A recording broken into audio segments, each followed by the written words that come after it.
salitang akin. Ngayon, pansinin po ninyo, nung sabi ni Kristo, itatayo ko aking iglesia, kanya magsalita yun. Yung akin, itatayo ko aking iglesia. Itatayo ko aking iglesia, kanya magsalita yun para maging kanya. Pakibasa mo nga, kapatid na Norman. Tingnan nyo, ha? Kasi ako naniniwala, may hiwaga ito eh. Ang iglesia may hiwaga po dyan. May mystery po sa iglesia. And hindi po marami hindi nakakaalam po niyan. Si Pablo ang may sabi. Pakibasa mo nga, kapatid, yung pahayag ni Kristo. Sa aklat ng John. Kasi po ninyo, no? 12:49. Ang ating Panginoon may sabi nito. Praise God. Sapagkat ako'y hindi nagsasalita na mula sa aking sarili, kundi ang Ama na sa akin na nagsugo ay siya nagbigay sa akin ng mga utos kung ano ang dapat kong sabihin at kung ano ang dapat kong salitain. Kasi po ninyo, ang Panginoong Jesucristo hindi siya nagsasalita sa kanyang sarili. Kasi po ninyo, kaninong salita yung kanyang sinasabing itatayo ko ang aking iglesia kung hindi kanyang salita? Ang sabi po rito, kundi ang Ama na nasa akin ay nagsugo, siyang nagbigay sa akin ng utos kung ano ang dapat kong sasabihin at kung ano ang dapat kong sasalitain. Sa Ama pala yung kanyang salita eh. Sa kanya ha? Hindi pala sa kanya salita yun, sa Ama. Kung anong kanyang sasalitain, hindi kanya yun. Sa Ama yun. Ang kanyang sinasabi.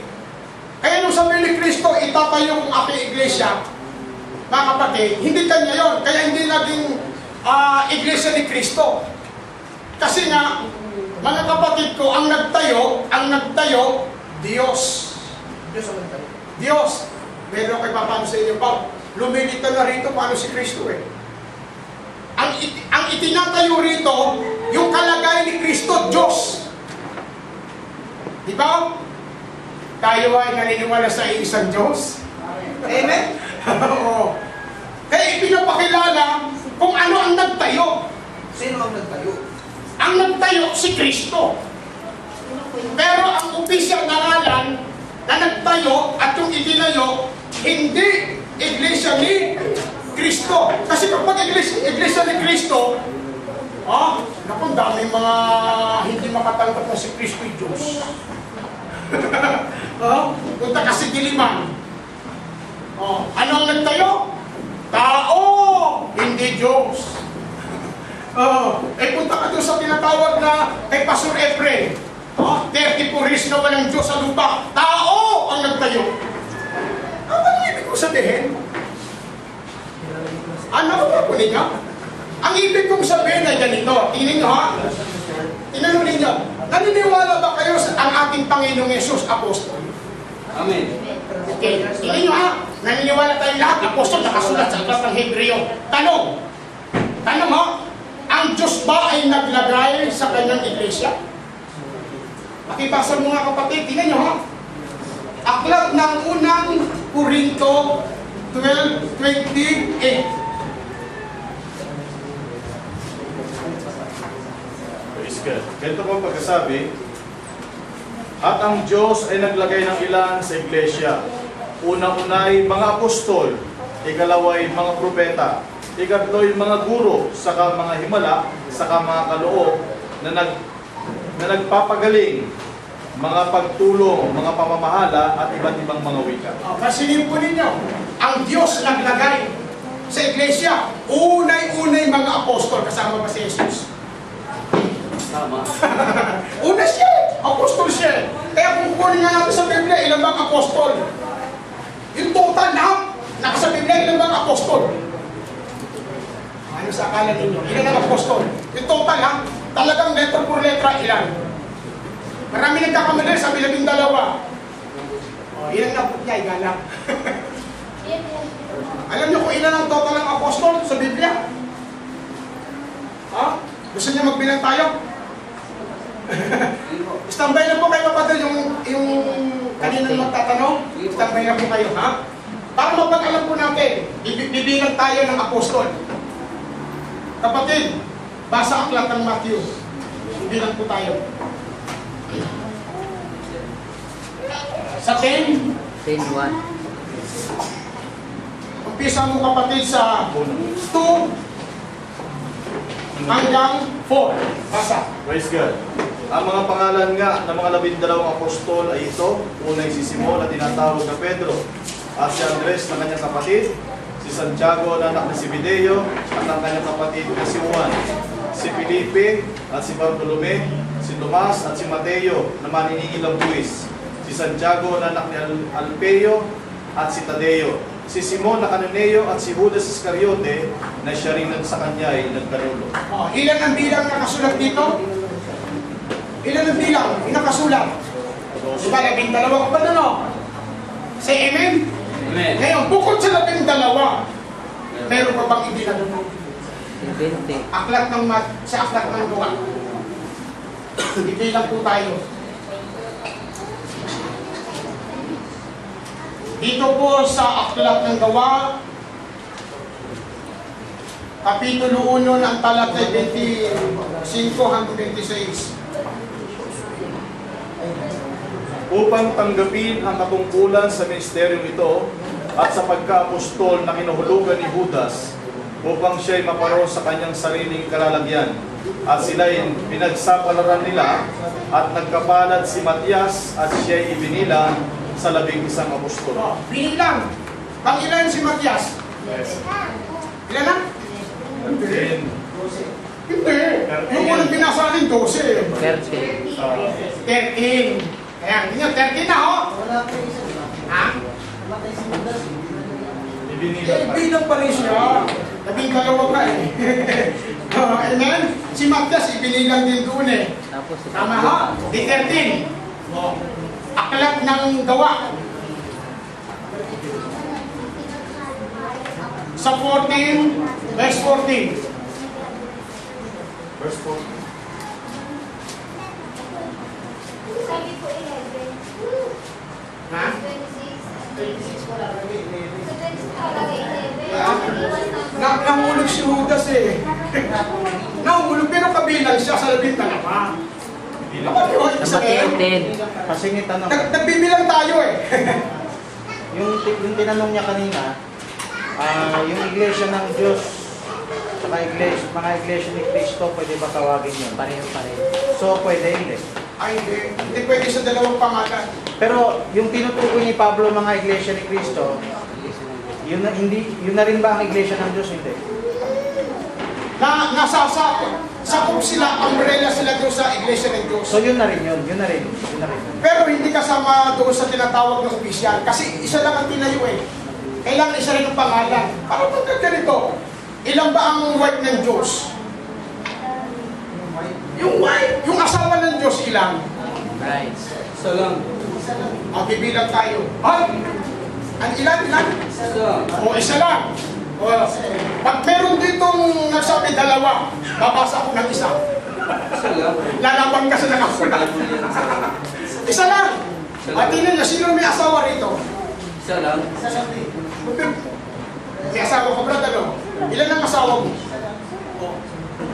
Alam mo ang pangalan ng asawa mo? Tingnan niyo ha? Yung iglesia na pinaka-wife o asawa ng Diyos, isa lang yan. Pati pangalan, isa lang yan. Papayag ka, asawa mo, dalawang pangalan. Baka nasingitan ka. Paano sino dalawa magkakalat? Ano? Dalawa magkakalat. Dalawa? Pinalitan ko. Pinalitan. May pangyayari talagang ganyan sa lupa. Iglesia ng Diyos. Pero sa kalagayang pang-espiritual, walang pangyayari ang ganyan. Hindi papayag ang Diyos ang kanyang asawa papalitan. Ako naniniwala rin ako, alam ng asawa ng Diyos kaya ng pagbabalik ni Kristo eh. Alam. Alam yun, hindi pwede hindi alam. Bagamat sa Biblia, walang nakakaalam kahit araw at oras. Kahit ang mga anghel, kahit ang anak, kundi ang ama. Yung oras at araw. merong ipinaalam ng Panginoong Diyos yung kanyang pagbarito. Baka lalayo pa tayo. Mga tawag sa kanya po, bride. Iba, alam niyo iba ang bride. Papayag kayo, bride kayo? Sino papayag itong bride? Taas ka nga kamay? Sino rito? Bride. Ako hindi ako papal na ako kasintahan, na ako isang kapto sa kasintahan. Ha? Alam niyo po mga kapatid, tapos na yung sa kalagayan bilang bride eh. Tapos na. Wife na. Pero dumaan sa pagka-bride. Ha? Dumaan sa pagka-bride. Oo nga, tapos na na. Doon hindi tapos na. Ay, kapatid na mga yan. Oh, amen. Mga nganak na nga eh. Okay. Okay, ayun po ang aking sagot. Teka muna po. Teka muna. Nagbibilang tayo ng apostol eh. Kasi ayoko pong magsalita po rito na hindi matapos yung sinasakitan ng ninyo sa akin. Baka may nakalimutan ka po. Nagbibilang tayo ng apostol na kapatid. Ilan? 14. Ilan? Okay, kasama niya. Aklat ng Gawa 14:14. Tandaan mo, hindi nila po natin 13 na ha? 13 na apostol. Tama? Okay, basa. Gawa 14:14. Tatapwat ng marinig ito ng mga apostol na si Bernabe at si Pablo ay hinapak nila ang kanilang mga damit at nagsipanakbo sa gitna ng karamihan na nagsisigaw. Okay, eto. May idinagdag doon sa labing tatlo. Datapwat ng marinig ito ng mga apostol na si Bernabe at si Pablo. Bernabe at si Pablo. Alam na. Oh, 15. Amen? Oh, ilan pa tayo? Hebreo Iyan sa'yo. 3:1. Praise God. Kaya nga mga banal na kapatid, mga may bahagi sa pagkatawag ng kalangitan, inyong isipin ang apostol at dakitang saserdote na ating kinikilala, si Jesus. Si Jesus, dakilang sacerdote at apostol. Ilan na? 16 na, ano? Sa madalit sabi, yung kabuuan na nakasulat sa Biblia, kung ilan ang apostol, 16. Ito pala, yung ilan ang apostol nakasulat, 16 kasama si Jesus. Pero kapag ang tanong, ilan ang apostol ng Diyos? Ano na yun? Ilan ang apostol ng Diyos? Ibig sabihin, labas na doon si Jesus. Yan, 15. Anong nandun na? Nandun na, pabilang na ako kapatid. So ngayon, meron siyang kinahulugan eh. Kasi binibilang natin yung nakasulat. Di ba nagbibilang tayo ng apostol na nakasulat? Amen? Ulitin ko, replay lang ha mga kapatid ha. Ang nakasulat sa Biblia, 16 na apostol kasama si Jesus. Kapag ang tanong, ilan ang apostol ng Diyos? 15. Tama? O ngayon, 15 ano? Papayag ba ang mga apostol? Yung 15? Na meron pang nilitaw na apostol sa panahon natin sa ngayon? Ha? Tingnan nga natin. Aklat ng unang Korinto 4:9. Praise God. Ganito ang pagkasabi, sapagkat iniisip ko na pinalitaw ng Diyos kaming mga apostol na mga kahuli-hulihan sa lahat, na tulad sa mga itinalaga sa kamatayan, sapagkat kami ginawang panuorin ng sanlibutan at ng mga anghel at ng mga tao. Tingnan niyo, yung 15, pinalitaw sila ng Diyos na mga apostol na kahuli-hulihan. Pero pa susunod. Paano po yung Ephesians 4:11? Fivefold ministry. Iba naman yun. Nakalasulat din po doon ang gusto. Mamaya itanong mo sa akin. Ayaw kasi lumayo eh. Ayaw ko lalayo. Sa madalit sabi ho, yung 15 apostol, ayon sa pahayag, sila ang kahuli-hulihan. At sinabing kahuli-hulihan, wala nang susunod na apostol. Kapag mayroong sumunod na apostol, bilang sila kahuli-hulihan, anong tawag ng Biblia? Kapag may lumitaw na apostol. Pakinggan mo natin. Tingnan nyo, pakinggan mo ninyo, no? Aklat ng ikalawang Korinto.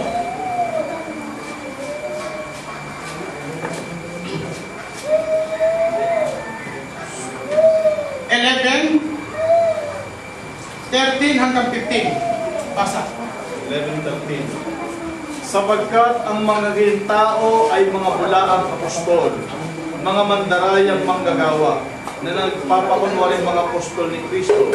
At hindi katakataka, sapagkat si Satanas man ay nagpapakunwaring anghel ng kaliwanagan. Hindi malaking bagay nga na ang kanilang mga ministro man ay mapagkunwari na waring ministro ng katwiran, na ang kanilang wakas ay masasang-ayon sa kanilang mga gawa. Tingnan ninyo, kung yung 15 apostol, sila'y kahuli-hulihan na ng mga apostol.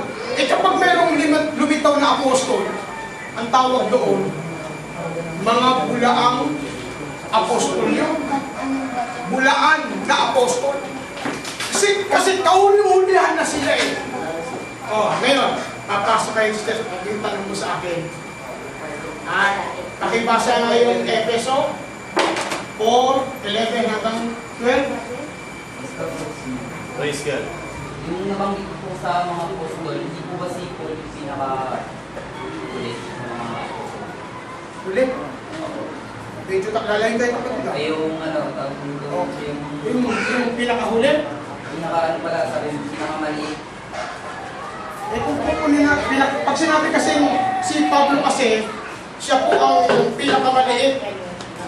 Pinakamaliit. Sa size. Ngayon, baka isipin ng ilan si Pablo yung umano sa physical. Alam niyo si Pablo, meron siyang pagsasalita na siyang kababaan. Ano bang ganito, mga kapatid, na hindi lamang yung mga naunang mga apostol ang nakakita sa Panginoon, maging man ako'y nakita ang Panginoon. Tayo kapatid. Kaya ibig sabihin sa kanyang pagkabaan, kapatid. Hindi physical ha, kapatid ha? Okay. Follow up lang dito sa sinabi niyo po sa yung sa 4:9 ng 1 Corinthians. Sabi dito, for I think that God has sent for us the apostle last as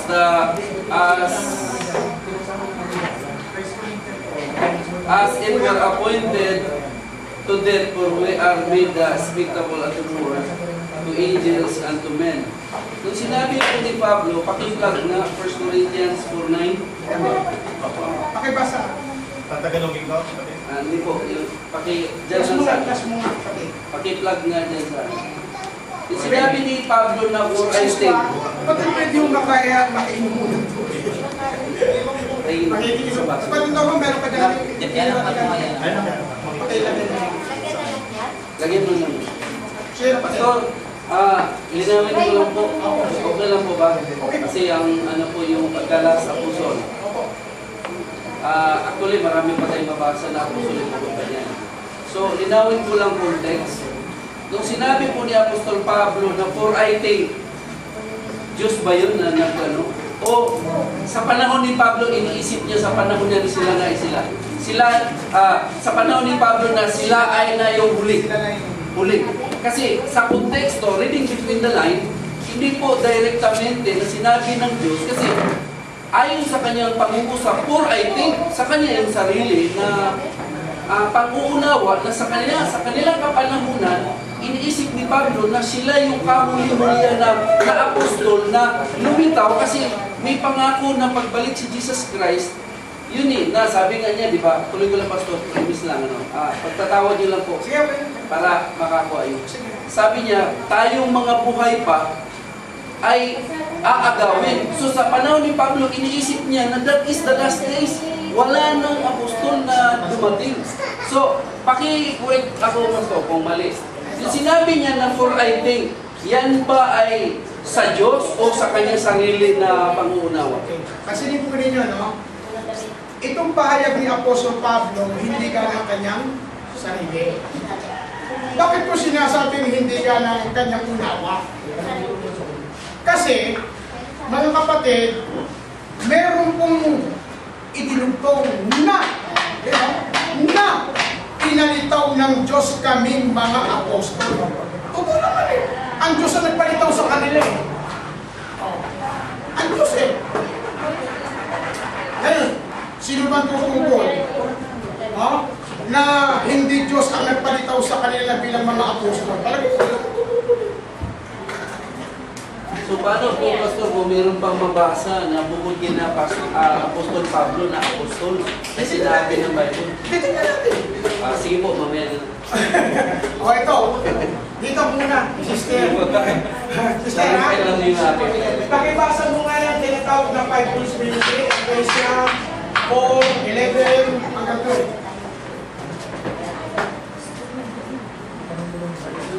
4:11. Basa. Galatians 4. Ecclesia Ephesians. 11 up to 12. Praise God. Ganito ang pagkawika.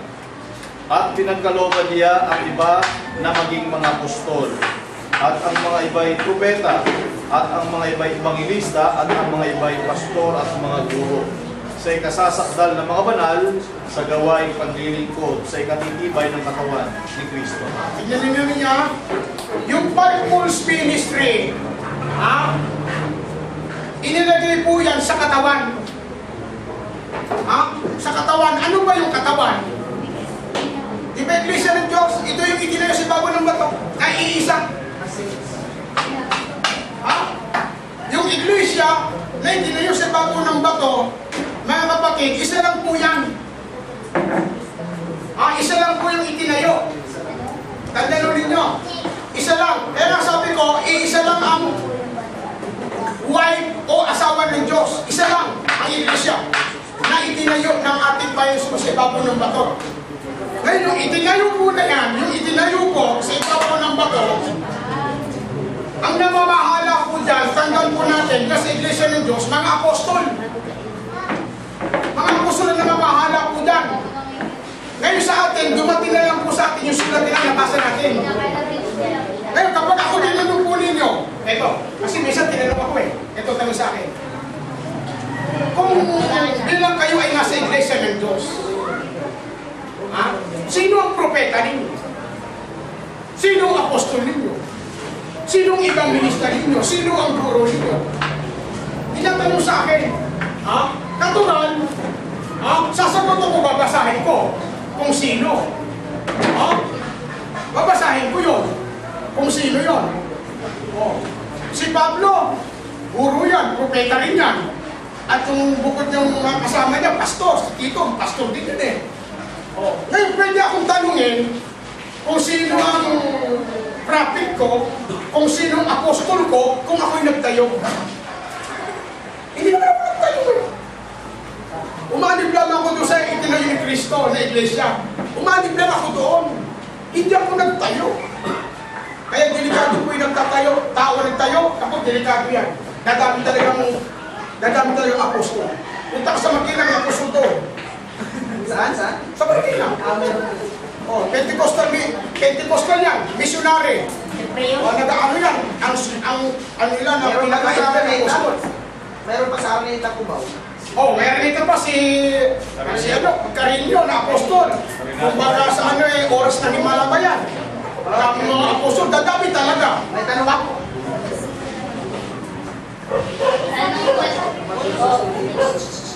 Tanong ko lang po yung sa Matthew 6. Nung sabi, Ano tanong mo? nung sa Matthew 6, Okay. nung sabi, nung sino po yung balon talaga ng klase ng balon at dadalhan si Iglesia. Sino ang bato? Anong klaseng bato? Na pinagtayuan ng Iglesia. Pakibasa nga po. 1618?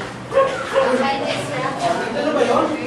1618 Kung sino yung bato, no? Kung sino yung bato na pinagtayuan ng Iglesia. At anong klaseng balon? Anong klaseng bato?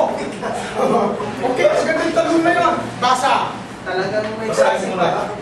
Okay na yan. Sasagot na lang tayo doon sa tanong. Ano na yung babasa? Basa yung unang Korinto 10:4.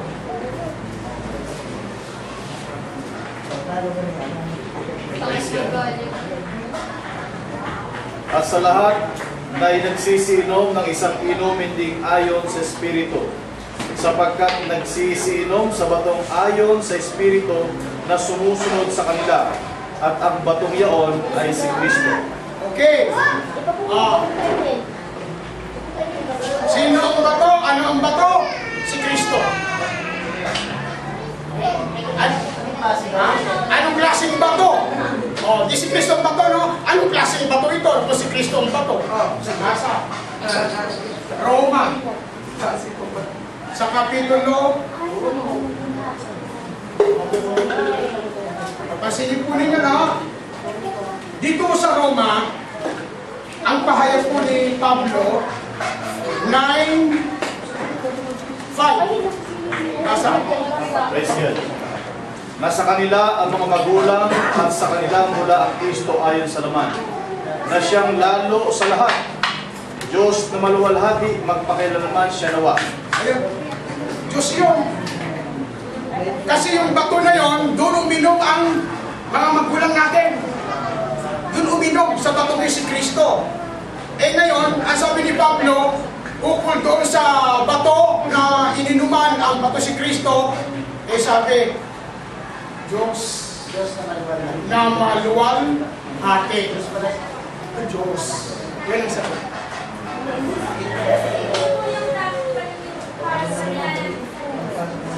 Ano ang tamang pagkakilala sa Diyos at kay Kristo?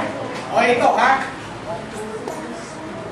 Ang tamang pagkakilala kay Kristo at sa Diyos ay ito muna.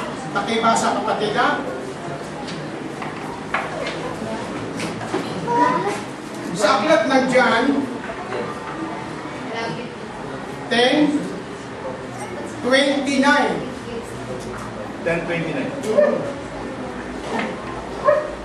Ang aking Ama na sa kanila ay nagbigay sa akin ay lalong dakila kaysa lahat, at hindi sila maagaw ni naman sa kamay ng Ama. Pansinin ninyo na ha, anong pinagkaiba nila? Yung Ama mas dakila kaysa sa akin. Magkaiba ba sila? Magkaiba. Saan? Sa kalagayan. Eh sapagkat Diyos. John 10:30. Ako at ang Ama ay iisa. Palagay ko, si Kristo nagbilang.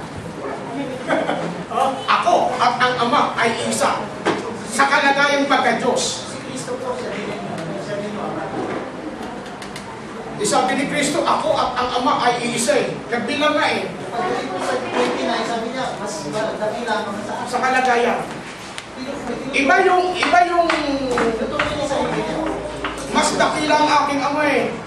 Ibig sabihin, iba yung ang anak kaysa doon sa amang dakila kaysa kanya. Iba yung sinugo at iba yung sinugo. Sa kalagayan, magkaiba ha? Ang gano'n yung magkaiba. Pero pagdating sa pagka-Diyos, hindi pwede maging dalawang tatlo. Yung what plural yung singular? Sa Argent Alin? Sa Argent yung Argent plural po yun o singular? Kung kukunin natin mapat kasi yung R, ginagamit din po yan sa tinatawag na dalawa. Pwede rin naman gamitin sa pag-isahan, how are you? Hindi pwedeng how is you. Okay, kapatid, depende kapatid.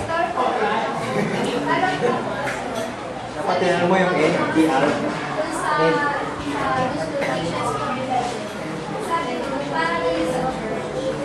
Doon sa itinayo ha? Doon sa itinayo. Sa ibabaw ng bato. Hindi sa itinayo ng tao ha? Kapatid. Iba yung itinayo ng tao. Iba yung itinayo ni Chris sa ibabaw ng bato. Sa panahon po natin ngayon, wala na sabi mo po. Huli-huli ano na sabi. Eh, paano po yung sabi namin? Pagkain po yung paano po yung rita sa akin, cake, fruits, ano, men. Sabi nga po eh, sa akin Kapatid, baka isipin mo, sa lahat ng congregation. Ha? Yung sinasabi na sinasabi ang Diyos na kaloob, doon lang sa isang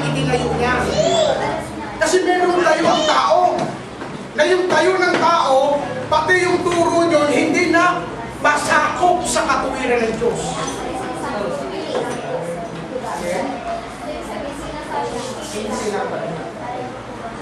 Pili? Alam yung pili yung apostol? Pili? Eh, wala tayong magagawa. Yun ang ibig ng Diyos eh. Ano ba, bro? Yung apostol ba yan? Hindi ba yan? Sa panahon din na tumatagdag sa panahon. Sa mga apostol lang talaga yan. Yung itinayo ni Kristo sa baba. Apostol yung Doon nga sa kanila yun sa itinayo eh. ngayon ba pwede magbalik sa apostol? Eh, ngayon, yung talaga yung apostol, mga kapatid ko, sila kauli-uli lang nga eh. Ang tanungin mo, yung propeta. Maraming pastor din. Bakit pag pastor, okay lang, marami, kaya lang. Pagdating sa apostol, hindi sila. Eh, ang tinuro kasi apostol, kapatid, bilang nga tayo eh, di ba? Hindi nga pastor, ka-level lang ba sila? Hindi magkaiba, hindi pwedeng level yung tinatawag na apostol. Ibang gawain ng apostol. Ibang gawain ng apostol, ibang gawain ng pastor, ibang gawain ng evangelista, ibang gawain ng propeta, ibang gawain ng guro. Magkapit ka yan. Pero iisang espiritu. Meron ba po? At tanong ko lang po, gusto ko lang po kasi malaman na kayo po ay Church of God. Walang Name? Church of God. Ako? Ako? Church of God. Church of God. Eh, ang alam ko rin po si Brother Edison na ay Church of God. Wala po ba kayo nandito? Ay, hindi. Hindi kami iisa. Tandaan po ninyo, ito ha, sa sek ha, ang dami mga pangalan doon ng Iglesia ng Diyos. Pare-pareho sa sek. Ang dami. Tanong, Eh, baka ganun pala yung pastor. Oo, marami. Maraming mga pangalang Iglesia ng Diyos. Pastor, ako po ang magpapaliwanag kasi yung tanong niya.